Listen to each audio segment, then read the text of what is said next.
All right, guys, so here's what we're going to do. We're going to cover the stomach, we're going to cover the pancreas, we're going to cover the kidneys. This will round out the viscera content for the course.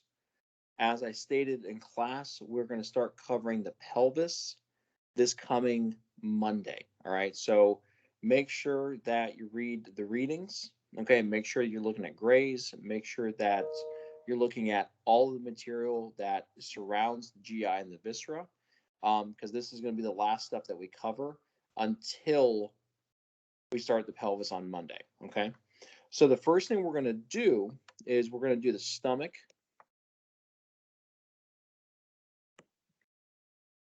And the duodenum, okay, or what some people will call the duodenum. I really don't care how you pronounce it. It's the same thing. All right, so real easy here. What we're going to do is we're going to draw in first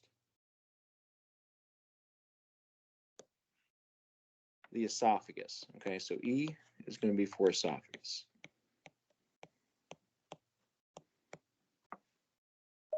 And then what we're going to do is we're going to draw in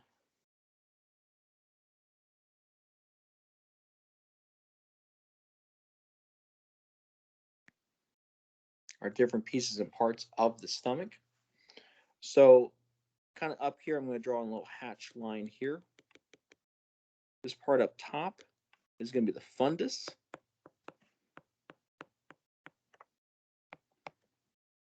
We're actually going to have another little part here.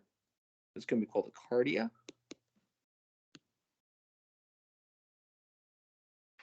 And then we're going to have the rest of the stomach, this kind of large body section here.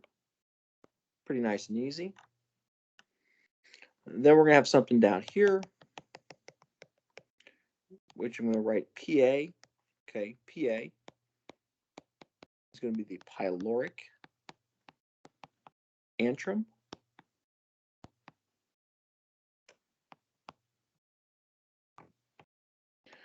And then we're going to have, that's going to lead to pyloric canal.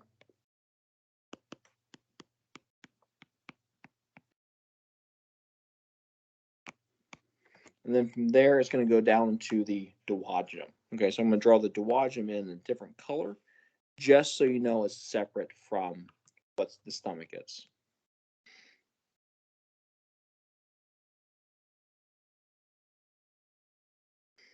I'm going to draw a little circle here because we're going to draw to the jejunum.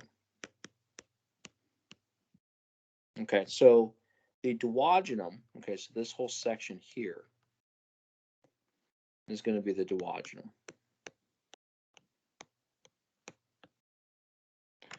It's basically going to have 4 different parts.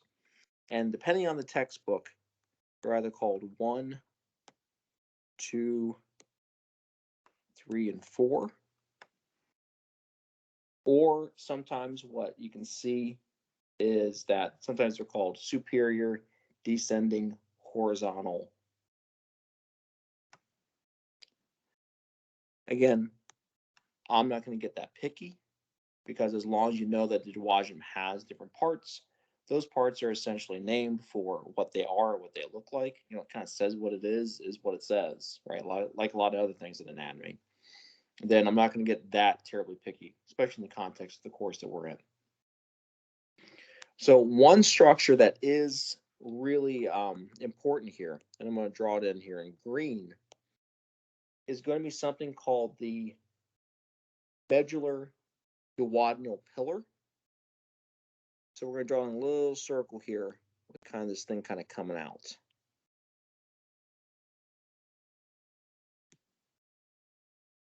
Okay, so this thing in here is going to be the medular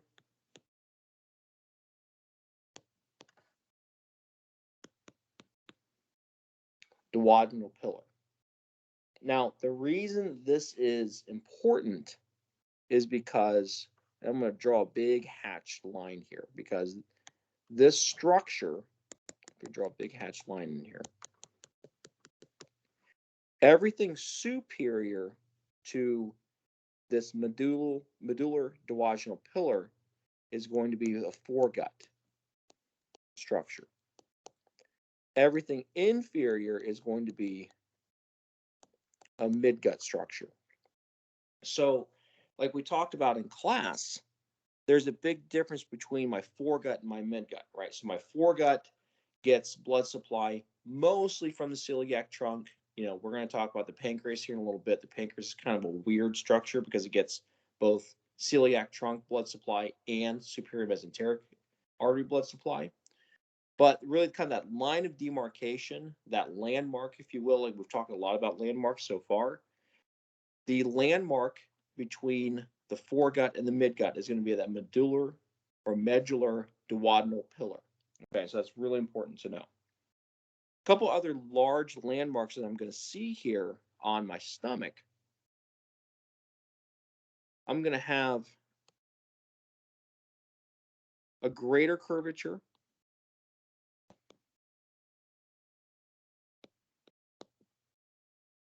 We already talked about that greater curvature in class when we talked about the celiac trunk, where the greater curvature is going to get blood supply from the left gastroepiploic or gastro-omental artery and the right gastroepiploic or the right gastro-omental artery. On the other side here is going to be the lesser curvature.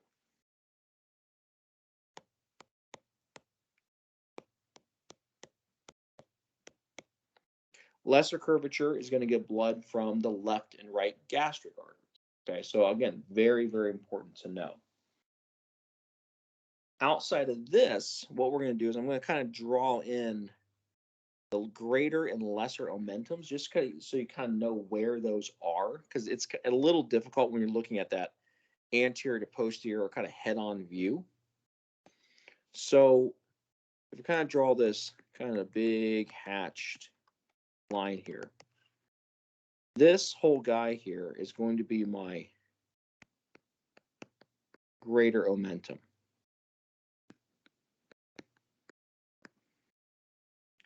And then over here around the lesser curvature, this is where I'm going to find my lesser omentum.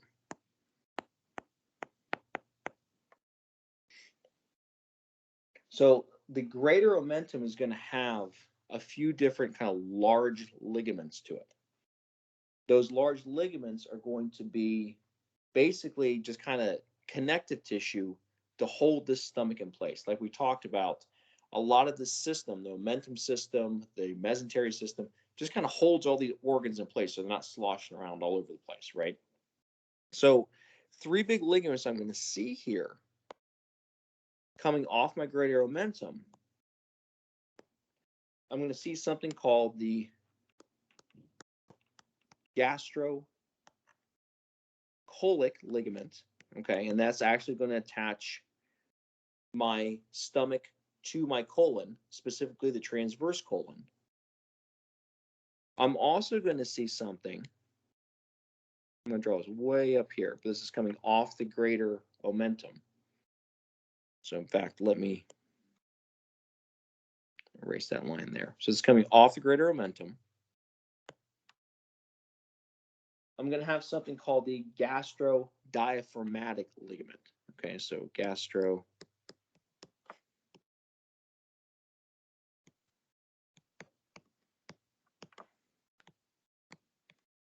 gastrodiaphragmatic ligament. That gastrodiaphragmatic ligament says what it does what it says. Like every other ligament we've studied, it kind of is just named based on what 2 parts it goes between, right? So the gastrodiaphragmatic ligament is going to go between my gastro or my stomach and my diaphragm, okay? Gastrocolic ligament is going to go between my stomach and my colon, right? Pretty easy. I got one more here, okay? This is going to come directly off of the greater omentum as well. And this is going to be my Gastrosplenic Ligament. And you probably already figured it out. That Gastrosplenic Ligament is going to attach my stomach to my spleen. Okay. So these are kind of the basic structures in and around the stomach. What I want you to kind of remember here is what everything looks like, where everything is, obviously what everything is named, and then kind of map this onto that celiac trunk picture we did on Monday, because all these structures are going to get a different blood supply. Okay. So from there, what I want to do is I want to move on to the pancreas. Obviously, with these videos, pause them, do whatever you need to do, rewind them. That's perfectly fine with me. I want to make sure you guys get the information as quickly as possible and as efficiently as possible. Okay, so the next drawing we're going to do here is going to be the pancreas. Okay, so this one's going to be the pancreas. So pancreas, really easy structure. Okay, there's not a ton in terms of names. There's not a ton of different pieces and parts, and everything kind of is based on what it looks like. Okay. Now, what we have to kind of understand here, and we're going to first draw this in, is we're going to first draw in the duodenum. Okay, so this structure here is going to be my duodenum.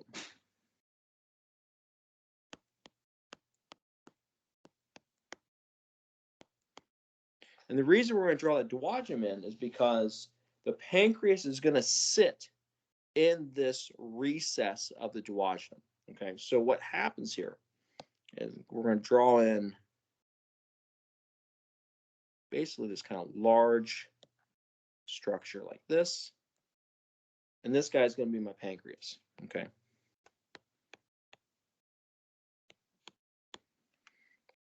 Now, pancreas is going to have a few different pieces and parts. Like I said, they're not terribly named. The little piece down here is going to be called the uncinate process. And that's about the worst name you're going to see here.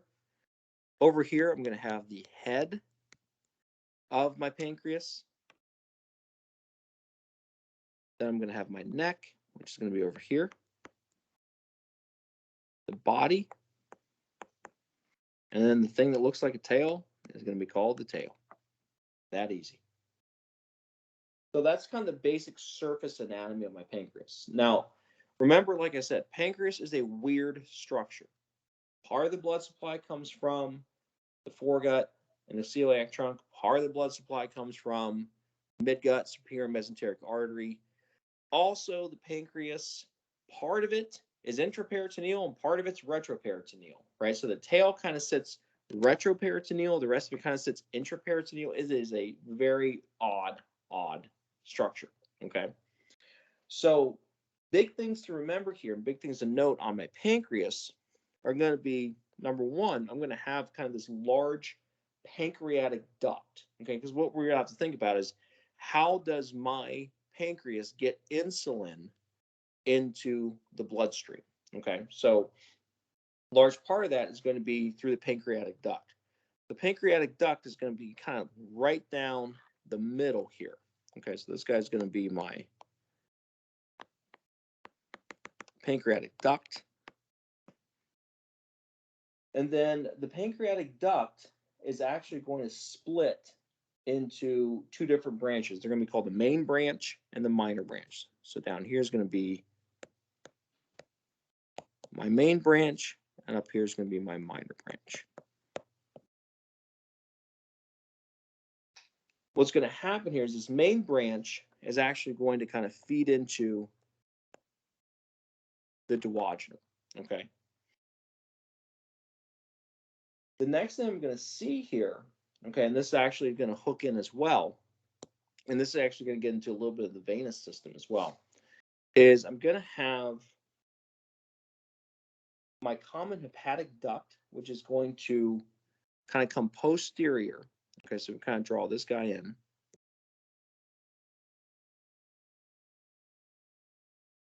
Okay, so this is my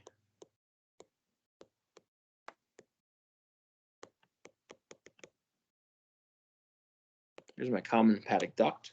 Okay, I'm also going to have a branch coming off here, which is going to be my cystic duct.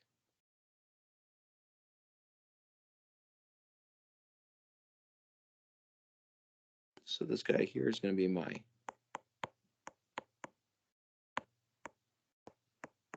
cystic duct.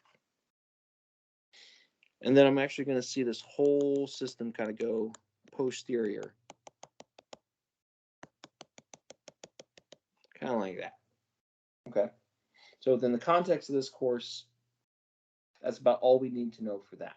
Okay, I'm also going to have another duct, which is going to be my bile duct. That's also going to travel posterior to the pancreas. Okay, nice and easy. So those are going to be the major structures I'm going to see in and around my pancreas. I'm also going to see obviously the superior mesenteric artery. Like I said, superior mesenteric artery, and we're going to draw a more detailed picture of this here in a second. That's going to provide some blood to my pancreas. So this is going to be my superior mesenteric artery.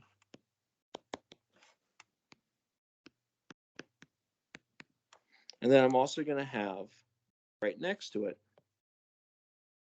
something called the superior mesenteric vein.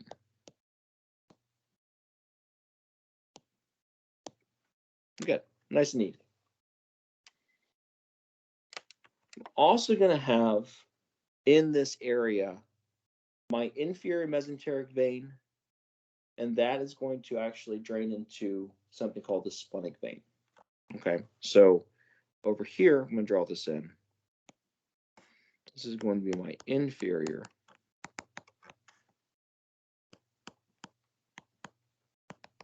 mesenteric vein. And we're going to draw to the spleen, and that's going to be my splenic vein. Like I said, everything is named based on where it goes. So my splenic artery and my splenic vein go to my spleen, right? It's kind of that easy. All right, so those are going to be the main pieces and parts that I'm going to see in and around that pancreas. Okay, so the next thing I want to do here is I want to draw in the blood supply, or more specifically, the arterial supply to the pancreas. Okay. So what I want to do is I'm going to redraw in that duodenum. Okay, so this guy obviously is going to be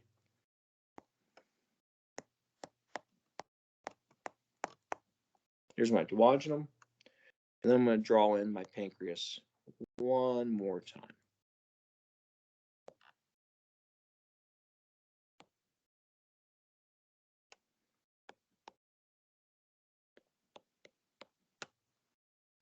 So again, nice and easy. Like I said, we're going to have some blood supply that comes in from the celiac trunk, and we're going to have some blood supply that comes in through the superior mesenteric artery.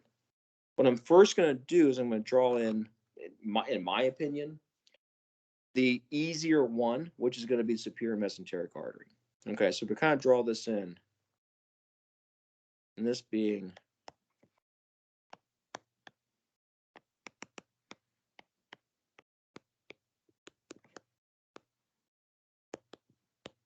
there's my superior mesenteric artery. What I'm going to see is that the superior mesenteric artery is going to give off a branch, and that branch is then going to split into another branch. Okay, so if I can imagine a little branch coming off of superior mesenteric artery, this branch here is going to be called the inferior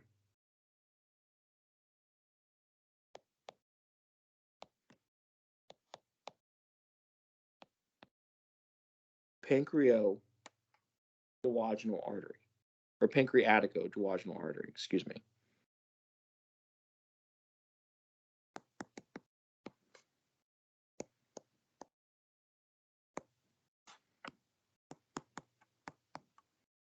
Okay, so inferior Pancreatico-duodenal artery is going to be a branch off my superior mesenteric artery, okay?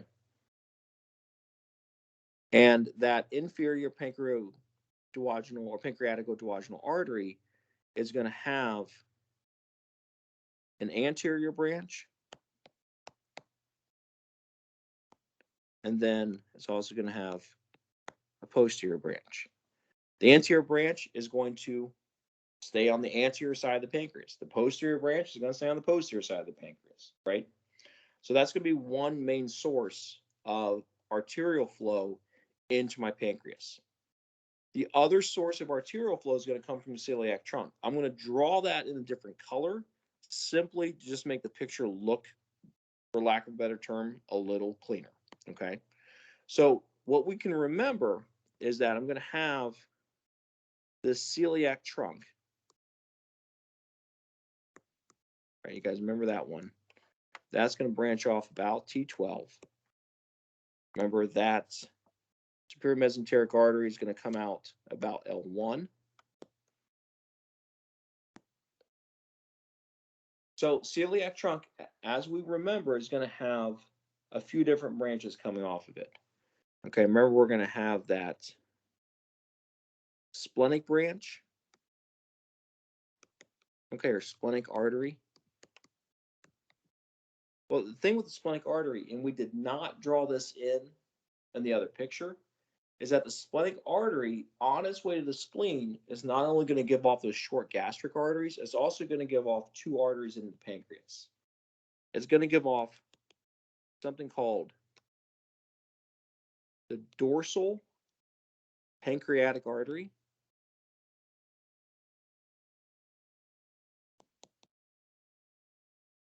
and then it's going to continue down and it's going to give off something called the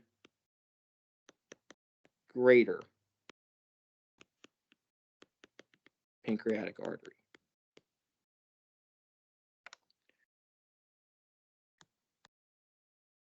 Again, that's on its way to the spleen. Okay, so off the splenic artery, I'm going to have the dorsal pancreatic artery and the greater pancreatic artery.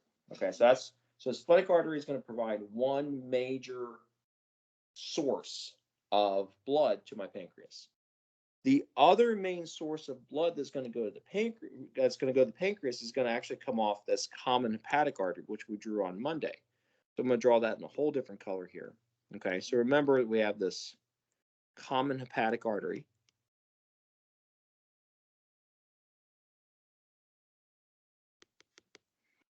And remember that common hepatic artery is going to give off, and we talked about this gastroduodenal branch. And then off that gastroduodenal branch, it's something called the SPDA. And remember, SPDA equals superior pancreatico duodenal artery.